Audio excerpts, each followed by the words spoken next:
everyone, welcome back to the second episode of NutriCast, nourishing your journey to a brighter future. With me, Safa Arlia Zahra, Gizi Masyarakat 59.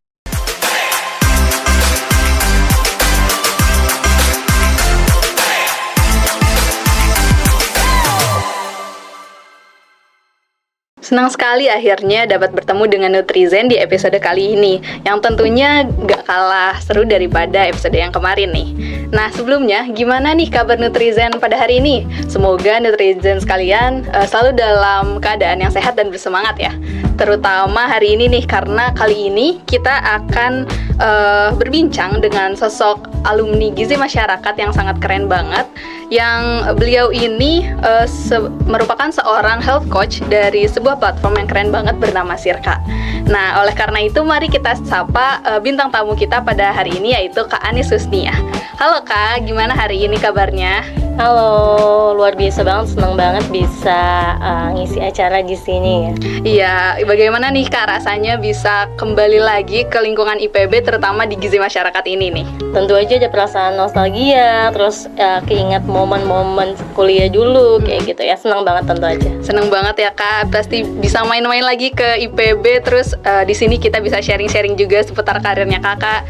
Dan di sini aku izin buat ngepoin tentang karirnya Kakak juga ya di Sirka. Boleh.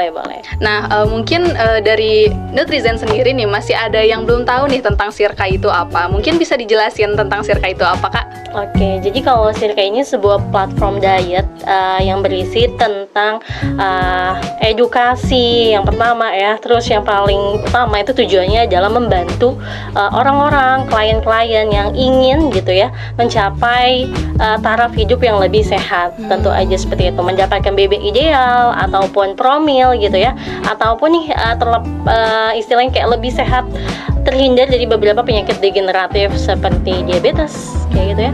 Terus beberapa penyakit kronis seperti kolesterol tinggi, asam urat, ataupun beberapa ibu yang sudah postpartum gitu. Berarti sangat membantu banget ya aplikasi ini untuk menunjang kesehatan dari seseorang begitu ya Kak? Betul. Nah, kalau boleh tahu bagaimana sih awal mula dari Kak Ani sendiri itu bekerja di Sirka ini? Tentu aja kalau awal mulanya pasti kita apply dulu ya. Nah, sebelum apply tentu aja harus punya basic keilmuan gizi atau sumbernya itu sarjana gizi tentu aja. Terus kalian boleh coba apply nih nanti lewat platform job seeker ya, seperti LinkedIn, Glints, ataupun beberapa job seeker lainnya gitu. Nanti untuk prosesnya sendiri bakalan dihubungin tentu aja sama HR-nya gitu ya. Lalu tinggal diikutin aja proses interview, tesnya segala macam sampai akhirnya pengumuman gitu. Oke, berarti emang melalui proses-proses yang melalui job seeker seperti itu ya Kak, baru dihubungi HR-nya juga ya. Betul. Nah, kalau misalnya Kakak sendiri itu kan jadi health coach-nya ya di Sirka ini. Betul. Nah, kalau jadi health coach itu bagaimana sih Kak bekerjanya gitu di Sirka? Kalau tentang job desk-nya sebenarnya ini sama aja kita kayak di rumah sakit nih ya. Utamanya adalah membantu klien mendapatkan BB idealnya, mendapatkan taraf kesehatan yang dia inginkan gitu. Jadi tugasnya adalah kita assessment, lalu ada diagnosis, intervensi, evaluasi, dan monitoring. ADIME gitulah ya, kalian juga pasti udah tahu. Nah, selain itu, yang membedakan adalah di sini kita harus ada pendekatan secara personal gitu.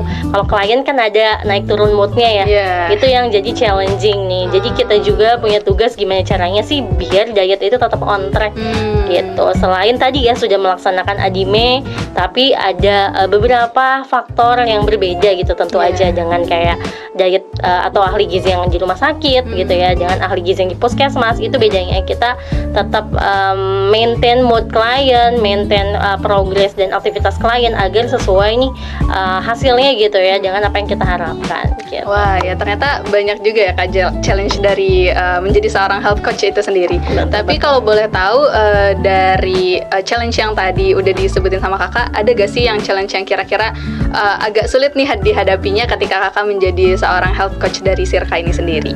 Mungkin jadi rahasia umum ya, challenge yang paling berat itu ketika kliennya sendiri punya istilahnya kayak dokter pribadi kah, atau punya pemahaman pribadi terkait diet gitu ya, yang mungkin setelah kita teliti itu tidak sesuai nih dengan acuannya. Itu jadi challenge terberat. Misalkan budaya di masyarakat kan kental banget ya, kalau ibu-ibu hamil ataupun ibu menyusui, ada beberapa yang beranggapan nggak bisa konsumsi ini nih buah-buahan tertentu ya. Betul. Nah itu kan masih jadi isu yang kental banget di beberapa daerah, terutama daerah-daerah desa pedesaan. Nah itu jadi challenging banget gitu. Berarti emang edukasi gizi ini tuh sangat penting banget ya Kak, kalau masuk ke daerah-daerah terpencil seperti itu ya Kak? Iya betul. Nah kalau misalnya keuntungannya sendiri, kan tadi ada challenge-nya ya. Kalau misalnya keuntungannya sendiri menjadi seorang health coach dari Sirka ini apa sih Kak, kalau boleh tahu? Paling utama yaitu memberikan dampak positif dari segi kesehatan ya, gitu untuk orang lain. Seneng dong yang tadinya nih status gizinya obesitas, setelah ternyata ikutan program, dia status gizinya jadi normal. Nah itu ada kepuasan tersendiri ya yang dirasakan sebagai health coach. Yang tadinya orangnya nggak suka olahraga nih, gitu kan. Jadi sekarang malah jadi sport antusias, jadi sportholic gitu kan ya. Itu jadi kepuasan tersendiri gitu. Terus yang poin lainnya gitu ya, keunggulan lainnya, kita juga bisa fleksibilitas karir. Kalau sebagai health coach ini, kamu nggak cuma bisa dampingin klien di platform Sirka gitu ya, tapi kamu juga bisa kembangkan karir sendiri, misalkan jadi influencer. Karena kan edukasi ke klien juga bisa kamu pakai untuk edukasi di masyarakat umum gitu. Yang lainnya tuh kamu juga bisa dapetin perkembangan ilmu terkini gitu ya, karena health coach itu kan mengikuti ilmunya ya, ilmu-ilmu yang sekarang terupdate, ada research baru gitu, itu kita harus pelajari. Dan yang terakhir, kita juga bisa lebih meningkatkan kesehatan kita juga. Nggak mungkin dong jadi health coach cuma nyuruh aja ya kan, gitu, nyuruh klien harus konsumsi sayur buah, harus olahraga, tapi masa kita juga nggak lakuin. Iya betul, jadi ada privilege tersendiri ya ketika kita menjadi seorang health coach, jadi kitanya juga bisa sehat untuk diri kita sendiri, begitu ya Kak? Betul banget. Nah mungkin bisa diceritain juga nih, selama Kakak menjadi seorang health coach itu ada gak sih kayak keunikan, cerita unik ketika Kakak bekerja begitu? Kalau cerita unik, aku ceritain yang ini aja mungkin ya, lucu ya. Boleh. Ternyata aku ketemu temen lama gitu ya, dia nggak tahu kalau aku kerja di situ gitu. Nah pada saat handover gitu kebetulan ada temanku yang nggak bisa handle gitu ya, dan kita baru ketemu nih pas aku lihat sheetnya, oh ternyata dia teman aku kayak gitu. Atau kalau cerita klien lainnya, mungkin beberapa klien sudah sangat ini ya, paham ternyata ya terkait dengan diet ini gitu. Yang paling lucu sih ada nih klien yang nerapin diet aneh ya gitu. Waduh. Tahu dong kayak diet kayak harus konsumsi 10 telur pagi-pagi gitu. Itu sih yang uniknya gitu ya, klien-klien tertentu. Karena sekarang merebak juga informasi, mudah sekali ya informasi didapetin dari WhatsApp gitu. Kadang itu juga belum tentu benar gitu ya. Belum tentu valid gitu. Fat diet ya, terutama diet yang emang dia menjanjikan hasil yang cepat dalam waktu singkat. Nah itu harus kita waspadai, cari dulu basic ilmunya gitu ya, apakah sudah ada evidence-nya atau belum. Kita harus research. Iya, jadi kita harus menemukan dulu research yang validnya dari jurnal, apalagi ya Nutrizen, boleh dicatat ya. Nah selanjutnya, jadi kan kita untuk menjadi seorang health coach ini perlu banyak persiapan nih Kak. Nah kira-kira apa aja sih yang perlu disiapkan dari kita untuk Nutrizen juga nih di rumah, yang bisa kita capai untuk menjadi seorang health coach gitu Kak? Persiapannya sih aku bagi dua ya, hard skill sama soft skill. Kalau hard skill kan tentang keilmuan, tentu aja basicnya itu ada dietetik. Terus karena kita merencanakan makanan juga nih untuk klien, jadi harus paham juga tentang perencanaan makanan gitu ya. Kalau berkaitan dengan penyakit-penyakit patofisiologinya juga terutama ya harus diperkuat. Lalu tentang kulinari, gimana sih explore makanan, jenis-jenis makanan biar klien sendiri nggak bosen ya gitu. Karena kan di sini kita ngasih makan orang sehat ya. Beda lagi mungkin kalau di rumah sakit kan ada diet lunak, diet rendah garam. Tapi di sini challengingnya, orang sehat mau makan enak tapi harus berhasil gitu ya dengan goalsnya.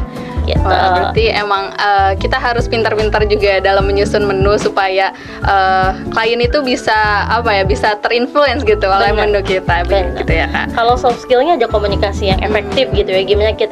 Gimana caranya kita memberikan informasi yang jelas, terstruktur. Lalu ada soft skill mendengarkan secara aktif. Nah itu berguna banget gitu. Wah, berarti emang ada hard skill sama soft skill yang perlu kita asah juga nih dari waktu kuliah, harusnya udah kita asah juga nih ya Kak. Soft skill kan bisa didapetin dari organisasi ya? Iya betul, salah satunya juga dengan ikut Nutrikes ini juga ya mungkin Kak.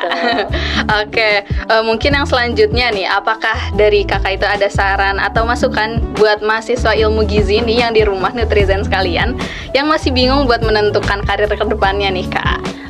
Kalau saran aku sih, kalian gali dulu ya apa kesukaan kalian gitu kan. Kalian minat di bidang apa gitu, kalian harus temukan. Kalau bisa tuh ditulis ya, jangan cuma dipikirin. Kalau dipikirin kan overthinking jadinya ya. Jadi ditulis aja minat kalian di mana, bakat kalian di mana gitu kan ya. Lalu sebelahnya cari bidang-bidang yang emang sesuai dengan minat kalian. Kalau memang kalian suka banget nih berinteraksi sama orang, berarti health coach bisa jadi salah satu opsi untuk karir kedepannya.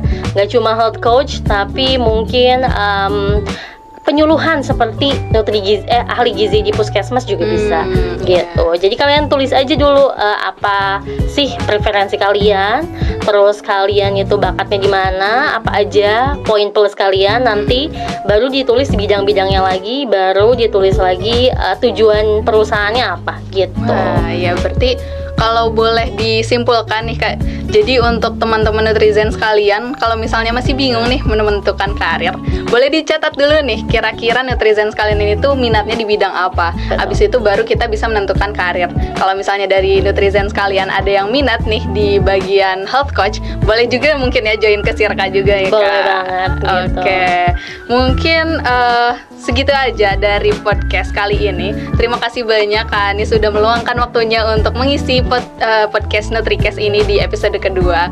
Semoga Kak Anis sehat selalu dan dilancarkan dalam bekerjanya ya Kak. Mungkin segitu saja Nutrizen. Terima kasih telah mendengarkan hari ini. Dadah, sampai ketemu di episode selanjutnya.